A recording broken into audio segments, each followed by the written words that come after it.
5 ఏళ్లలో వాళ్ళు ఎక్కడ ఏ తప్పు చేసినా గమనిస్తారు. మీరు 5 ఏళ్ళ దాకా ఆగారు. అసలు 5 ఏళ్ళు ఏంటి, ఇంకో 4 రోజుల్లో మిమ్మల్ని ఉండనిస్తారా? ఎందుకంటే దాడులు మొదలైనవి మీ మీద, మీ మాజీ మంత్రుల మీద దాడులు మొదలైనవి. కార్యకర్తలు అందరూ వచ్చి గగ్గోలు పెడుతున్నారు. మీ నాయకుడేమో కిమ్మిన్నాస్తిగా కూర్చున్నాడు. ఆయన నివాసం నుంచి బయటికి రావట్లే, ఇంకా రాలేదు ఆయన జనంలోకి. పులివెందులు వెళ్ళి అక్కడి నుంచి మొదలెడుతున్నారు. సో ఈ దాడులు కంటిన్యూ అవుతున్నాయి. అన్టోల్డ్ ఇన్స్ట్రక్షన్స్ అయితే టీడీపీ నుంచి ఉన్నాయి, ప్రభుత్వం నుంచి కాదు. దాడులు చేయండి, మీరు ఎవరెవరైతే మీరు ఇబ్బంది పడ్డారో వాళ్ళందరూ దాడులు చేయండి అనే ఇన్స్ట్రక్షన్స్ అయితే ఉన్నాయి. రాష్ట్ర వ్యాప్తంగా జరుగుతున్నాయి అవి. సో మీ క్యాడర్స్ని మీరు కాపాడుకోలేని ఒక చిత్రం పరిస్థితి. చంద్రబాబు గారికి ఉన్న సామర్థ్యం అదే. ఎక్కడన్నా సమస్య వస్తే ఆయన క్యాడర్ని ఎట్ట కాపాడుకోవాలి ఆయనకి తెలుసు. ఆ వయసులో కూడా ఆయన ఒక్కరు రోడ్డు మీదకి వస్తారు. మరి మీ నాయకుడు ఎందుకు రావట్లా? This is the question. ఇవాళ మీ క్యాడర్స్ నుంచి వస్తున్న ప్రశ్న. మీ నాయకుడు వయసు అంతా, చంద్రబాబు గారి వయసు అంతా, ఒక్కసారి ఆలోచించండి. అంటే ఒక నాయకుడికి ఉండే దక్షత క్రైసిస్లో బయటపడుతుంది. అది చంద్రబాబు గారి విషయంలో జరిగింది. మీ నాయకుడు ఎందుకు రాలేదు? మా నాయకుడు జగన్మోహన్ రెడ్డి గారు పార్టీ పెట్టిన దగ్గర నుంచి అధికారం వచ్చేంత వరకు క్షణ కాలం పాటు కూడా విశ్రమించాల. ప్రతిపక్షంలో జగన్మోహన్ రెడ్డి గారు అధికారంలోకి వచ్చేంత వరకు భారతదేశంలో ఒక పార్టీ నాయకుడు కార్యకర్తకి ప్రజలకి ఇచ్చిన టైము, ఇచ్చిన అవకాశము జగన్మోహన్ రెడ్డి గారు ఇచ్చినంత ఎవ్వరు ఇవ్వాల. ప్రతిపక్షంలో మా బాధల్లో ఏంటంటే అధికారంలోకి వచ్చిన తర్వాత మాత్రమే కొన్ని శక్తులు తోడయి మమ్మల్ని కార్యకర్తలను ఇబ్బంది పెట్టారనే బాధ తప్పితే మా నాయకుడు ప్రతిపక్షంలో ఉన్నప్పుడు కార్యకర్తలకి, ప్రజలకి, ప్రజా పోరాటాలకి, ఉద్యమాలకి ఆయన ఇచ్చిన టైం భారతదేశంలో ఏ రాజకీయ పార్టీ ఇవ్వాల. మాకు అది కొట్టిన పిండి, మాకు అలవాటైన వెంకటేశ్వర రెడ్డి గారు, మీ గతం గురించి ఇప్పటికి ఎవరికి అక్కర్లేదు సార్. మీ భవిష్యత్తు ఏంటనేది ఆలోచించేది. ఇప్పుడు అంటే just for lighter wine conversation చెప్తాను. మహేష్ బాబు సినిమాలో బ్రహ్మానందం వచ్చి ఆయనతో అంటాడు, నా గతం తెలిస్తే మీరు చాలా బాధపడతాడు. నీ గతం ఎవరికి కావాలి, మా భవిష్యత్తు కోసం మేము రోడ్డు మీదకి వచ్చామని. మీ భవిష్యత్తు వాళ్ళ ప్రశ్నార్థకంగా మారినప్పుడు మా భవిష్యత్తు ప్రశ్నార్థకంగా మారడానికి కారణాలు లేకపోలేదు. కారణాలు ఉన్నమాట వాస్తవం. అవి అచ్చం మా సైడే కాకుండా కొత్తగా అధికారంలోకి వచ్చిన ప్రభుత్వం మీరు అన్నట్టు పరిపాలన ఇచ్చిన మాటలు, పరిపాలన గురించి మర్చిపోయి ప్రతిపక్షాన్ని విధ్వంసం చేద్దాం, కార్యకర్తలను చంపేద్దాం, వాళ్ళని రాష్ట్రంలో లేకుండా పారదోల్దాం, మా విధ్వంసం ద్వారా, మా చర్యల ద్వారా వాళ్ళని భయపెట్టి నోరెత్తకుండా చేద్దామని వాళ్ళు ప్రయత్నం చేస్తే చేయొచ్చు. కానీ వాళ్ళు ఎంత చేస్తే మేము ఓర్పుతో గమనిస్తూనే ఉంటాం.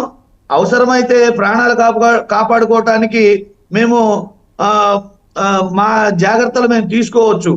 కానీ ఎన్నికలనే డేట్ వచ్చిన రోజు మా సత్తా ఏంటో మేము చూపిస్తాం. కాకపోతే వెంకటేశ్వర రెడ్డి గారు ఒకే ఒక ప్రశ్న. సరే, 4వ తారీఖు రిజల్ట్ వచ్చిన తర్వాత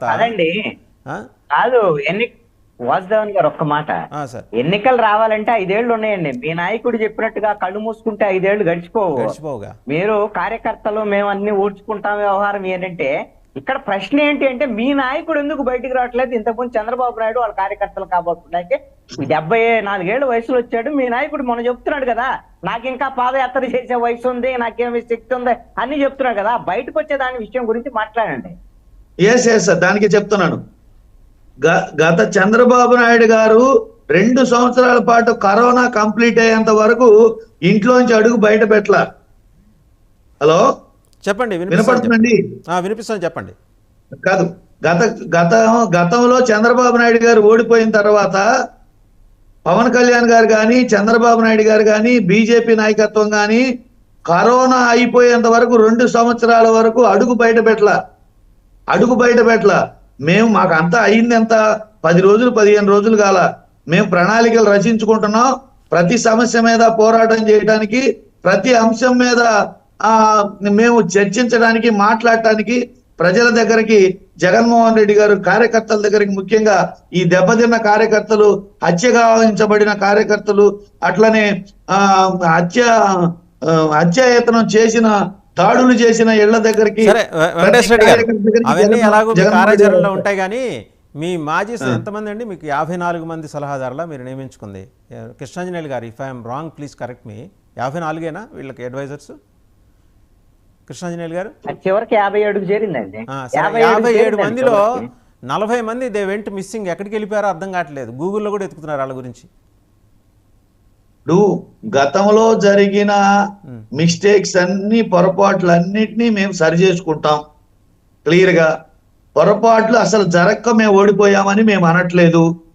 మా వ్యవహార శైలిలో గాని, మా పరిపాలనా పద్ధతుల్లో గాని మేము ఎంతో కొంత పొరపాట్లు జరగబట్టే అధికారం కోల్పోయాం.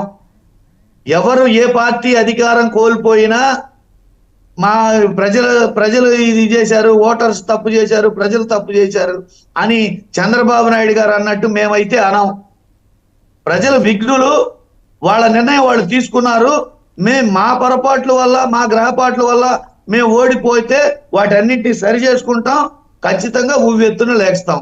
రైట్. ఒకసారి కృష్ణాంజనేయులు గారి దగ్గర. కృష్ణాంజనేయులు గారు, 2 ఇంపార్టెంట్ ఇష్యూస్. ఒకటి, కేంద్రంలో స్పీకర్ పదవి మరి వీళ్ళిద్దరిలో ఎవరికి, ఎన్డీఏకి ఇద్దామా తెలుగుదేశానికి ఇద్దామా అని. అయితే శివసేన ఆయన ఉద్ధవ్ ఠాక్రే ఒక ట్వీట్ చేశాడు, మీరు చూసే ఉంటారు. మీరు అలాంటి పొరపాటిస్తే మీకు నెత్తికి జలకాయ కొడతారు వాళ్ళిద్దరిలో ఎవరో ఒకళ్ళు, నమ్మదగిన మిత్రపక్షాలు కదా వాళ్ళు. ఇంకా అనుభవం ఉంది కదా, కూడా ఉంది కదా, వాజ్పేయి గవర్నమెంట్ ఒక్క ఓటుతోటి పోవటం. వాళ్ళు ఏం చెబుతారంటే కన్వీనియంట్గా తెలుగుదేశం అది గిరిధర్ గొమాంగో మీద నెట్టేస్తారు, ఒరిస్సా అప్పటి ముఖ్యమంత్రి. కానీ స్పీకర్ స్థానంలో కూర్చున్న తెలుగుదేశం వ్యక్తి ఓటేయాలి. ఆ రోజు ఓటేస్తుంటే వాజ్పేయి గారి ప్రభుత్వం నిల్చుండేది.